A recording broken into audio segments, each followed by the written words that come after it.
नमस्कार विद्यार्थी मित्रांनो, मराठी जी के या यूट्यूब चॅनलवरती सर्वांचे स्वागत आहे। तर आजच्या व्हिडिओमध्ये आपण जिल्हा न्यायालय भरतीविषयी महत्त्वपूर्ण प्रश्नसंच घेणार आहोत। तरी व्हिडिओ सर्वांनी शेवटपर्यंत पाहायचा आहे। व्हिडिओ आवडल्यास व्हिडिओला नक्की लाईक आणि चॅनलला सबस्क्राईब करायचं आहे। चला तर मग व्हिडिओला सुरुवात करूया। तर पहा प्रश्न क्रमांक पहिला, सर्वोच्च न्यायालयाचे मुख्य न्यायाधीश खालीलपैकी कोण आहेत?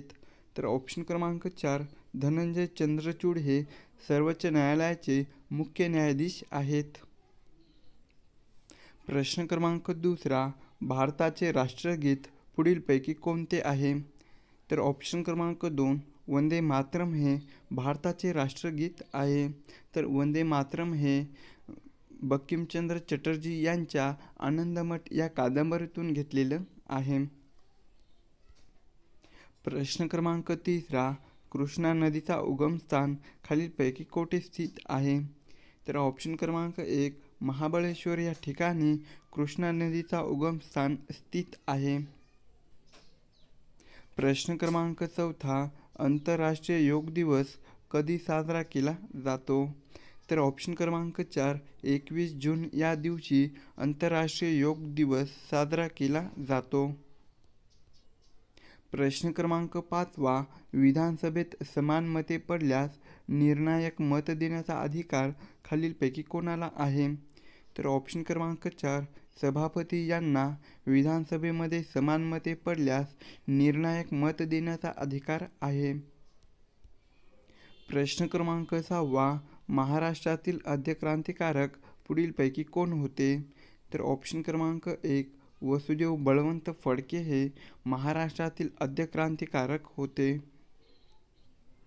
प्रश्न क्रमांक 7वा, आंतरराष्ट्रीय एकदिवसीय सामन्यामध्ये सर्वाधिक धावा या कोणत्या संघाने केल्या आहेत?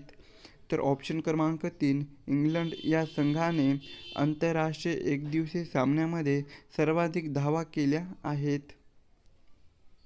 प्रश्न क्रमांक 8वा, जिम कॉर्बेट राष्ट्रीय उद्यान हे खालीलपैकी कोणत्या राज्यामध्ये आहे? तर ऑप्शन क्रमांक 1, उत्तराखंड या राज्यामध्ये जिम कॉर्बेट राष्ट्रीय उद्यान आहे। तसेच या उद्यानाला भारतातील सर्वात जुने राष्ट्रीय उद्यान म्हणूनही ओळखले जाते। प्रश्न क्रमांक 9, भारतीय राज्यघटनेत परिशिष्ट 8 मध्ये किती भाषांचा समावेश आहे? तर ऑप्शन क्रमांक 3, भारतीय राज्यघटनेमधील परिशिष्ट 8 मध्ये 22 भाषांचा समावेश आहे। प्रश्न क्रमांक 10वा, मराठी भाषेतील पहिली सामाजिक कादंबरी कोणती आहे? तर ऑप्शन क्रमांक 2, यमुना पर्यटन ही मराठी भाषेतील पहिली सामाजिक कादंबरी आहे। तर तुम्हाला हेही माहीत असायला पाहिजे की भावार्थ दीपिका ही संत ज्ञानेश्वरांनी लिहिलेली आहे आणि अरुणोदय हे पुस्तक डॉक्टर स्वाती शिंदे यांचं आहे आणि कृष्णाकाठ या आत्मचरित्राचे लेखक हे यशवंतराव चव्हाण आहेत। प्रश्न क्रमांक 11, भारताची पहिली जनगणना पुढीलपैकी कधी झाली? तर ऑप्शन क्रमांक 3, सन 1872 मध्ये लॉर्ड मेयो यांच्या काळामध्ये भारताची पहिली जनगणना झाली।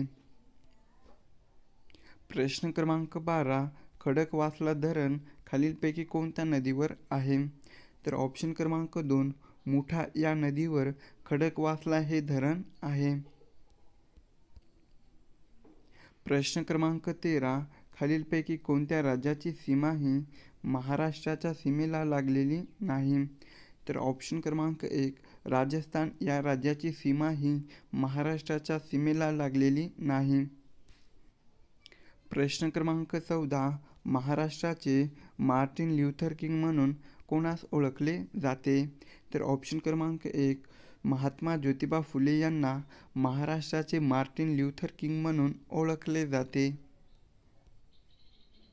प्रश्न क्रमांक 15, इसवी सन टिंबटिंब साली इतिहासामधील प्रसिद्ध प्लासीची लढाई झाली। तर ऑप्शन क्रमांक 1, इसवी सन 1857 साली इतिहासामधील प्रसिद्ध प्लासीची लढाई झाली। प्रश्न क्रमांक 16, महाराष्ट्रामधील सर्वाधिक किनारपट्टी लाभलेला जिल्हा खालीलपैकी कोणता आहे? तर ऑप्शन क्रमांक 2 महाराष्ट्रामधील रत्नागिरी या जिल्ह्यास सर्वाधिक किनारपट्टी लाभलेला जिल्हा आहे. प्रश्न क्रमांक 17 भारतीय राज्यघटनेनुसार कलम टिंबटिंबमध्ये राज्य आणीबाणी लागू केली जाऊ शकते. तर ऑप्शन क्रमांक 3 कलम 356 मध्ये भारतीय राज्यघटनेनुसार राज्यामध्ये आणीबाणी लागू केली जाऊ शकते. तसेच मित्रांनो, कलम 352 हे राष्ट्रीय आणीबाणीसाठी आणि कलम 360 हे आर्थिक आणीबाणीसाठी आहे. प्रश्न क्रमांक 18 भारतातील पहिले अणुऊर्जा केंद्र टिंबटिंब येथे आहे. तर ऑप्शन क्रमांक 1 तारापूर महाराष्ट्र या ठिकाणी भारतातील पहिले अणुऊर्जा केंद्र आहे. प्रश्न क्रमांक 19 सत्यार्थ प्रकाश हे पुस्तक खालीलपैकी कोणी लिहिले आहे? तर ऑप्शन क्रमांक 2 स्वामी दयानंद सरस्वती यांनी सत्यार्थ प्रकाश हे पुस्तक लिहिले आहे. प्रश्न क्रमांक 20 मीनाक्षी मंदिर हे पुढीलपैकी कोणत्या राज्यामध्ये आहे? तर ऑप्शन क्रमांक 3 तामिळनाडू या राज्यामध्ये मीनाक्षी हे मंदिर आहे. प्रश्न क्रमांक 21 सात बेटाचे शहर म्हणून ओळखले जाणारे शहर कोणते आहे? तर ऑप्शन क्रमांक 1 मुंबई या शहरास सात बेटाचे शहर म्हणून ओळखले जाणारे शहर आहे. प्रश्न क्रमांक 22 अवकाशात जाणारी पहिली भारतीय महिला कोण आहे? तर ऑप्शन क्रमांक 2 कल्पना चावला ही महिला अवकाशात जाणारी पहिली भारतीय महिला आहे. प्रश्न क्रमांक 23 मध्यरात्रीचा सूर्य असे खालीलपैकी कोणत्या देशात म्हटले जाते किंवा कोणत्या देशाशी संबंधित आहे? तर ऑप्शन क्रमांक 3 नॉर्वे या देशास मध्यरात्रीचा सूर्य असे म्हटले जाते. प्रश्न क्रमांक 24 नीती आयोगाचे अध्यक्ष खालीलपैकी कोण असतात? तर ऑप्शन क्रमांक 4 पंतप्रधान हे नीती आयोगाचे अध्यक्ष असतात. प्रश्न क्रमांक 25 पहिली भारतीय महिला अशोक चक्र विजेती कोण आहे? तर ऑप्शन क्रमांक 2 नीराजा भानोत ही महिला पहिली भारतीय महिला अशोक चक्र विजेती आहे. प्रश्न क्रमांक 26 महाराष्ट्रातील कोणत्या शहराला ट्री सिटी 2023 हा पुरस्कार मिळालेला आहे? तर ऑप्शन क्रमांक 2 मुंबई या शहराला ट्री सिटी 2023 हा पुरस्कार मिळालेला आहे. प्रश्न क्रमांक 27 भारतामध्ये राष्ट्रपतीची निवडणूक ही कोणत्या प्रकारे केली जाते? तर ऑप्शन क्रमांक 3 भारतामध्ये अप्रत्यक्ष निवडणूक पद्धतीने राष्ट्रपतीची निवडणूक ही केली जाते. प्रश्न क्रमांक 28 इंटरनेटच्या माध्यमातून केल्या जाणाऱ्या व्यापाराला टिंबटिंब असे म्हणतात. तर ऑप्शन क्रमांक 2 ई कॉमर्स असे इंटरनेटच्या माध्यमातून केल्या जाणाऱ्या व्यापाराला म्हणतात. प्रश्न क्रमांक 29 माहिती अधिकार कायदा हा कधी अस्तित्वात आला? तर ऑप्शन क्रमांक 1 2005 या साली माहिती अधिकार कायदा हा अस्तित्वात आला. प्रश्न क्रमांक 30 कलागती लावणे या वाक्यप्रचाराचा योग्य अर्थ सांगा. तर ऑप्शन क्रमांक 4 कलागती लावणे म्हणजेच चहाडी करणे असा आहे. प्रश्न क्रमांक 31 अनल या शब्दाचा समानार्थी शब्द खालीलपैकी कोणता आहे? तर ऑप्शन क्रमांक 3 अनल या शब्दाचा समानार्थी शब्द अग्नी असा होतो.